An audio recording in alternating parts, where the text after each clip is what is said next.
Riding with our little rippers and being out in the world can be one of the best feelings to experience. Sharing that passion and spending time outdoors is second to none. Unfortunately, those experiences can be hindered by mechanical issues. The purpose of this video is to mitigate those issues and help you and your families continue to have positive reinforcing experiences through cycling. One of the most common mechanical issues on a bike is a flat tire. The best known solution for mitigating flat tires is to run wheels tubeless. While sometimes performing the act of setting up a wheel set tubeless can be frustrating and challenging, the outcome is worth every minute of time spent converting over the wheel set. With benefits of fewer flats, the use of plugs for those flats, a lighter wheel set and less rolling resistance, less maintenance, and the positives far outweigh the negatives.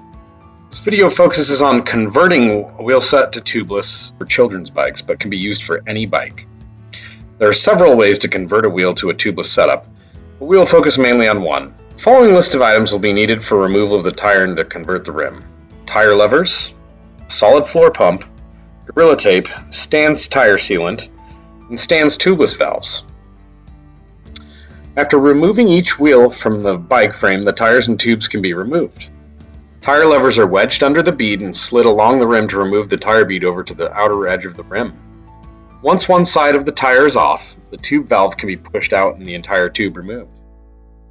Save these tubes as emergency backups if needed. I've strapped one to each of my child's bikes matching the rim's valve hole.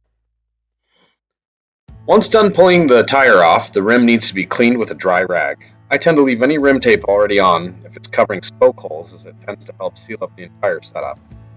Gorilla tape or any specific rim tape is then applied across the inner base of the rim from bead wall to bead wall. Generally, using the wider roll of tape will create excess on each side of the rim, and a utility knife can be used to cut along the bead wall sides of the rim and removed. After the rims have been taped and adequate pressure is applied to all the tape on the rim, then the tubeless valves can be installed. Poke a small hole through the tape at the valve hole and push the valve through. Screw the lock nut down firm, but don't make it so tight that the rubber seal on the valve is torn. Check the tire for correct rotation in the tread pattern and install one side back onto the rim. Shake the bottle and then pour in the recommended sealant into the open tire. Move the other bead into the inside of the rim wall. Once the tire is installed, then roll the wheel around and spread the sealant inside everything before inflating. Be careful not to spill, as the sealant will seep out of the open sides.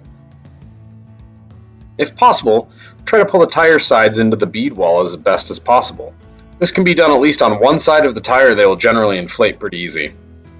After that, begin the attempts to inflate.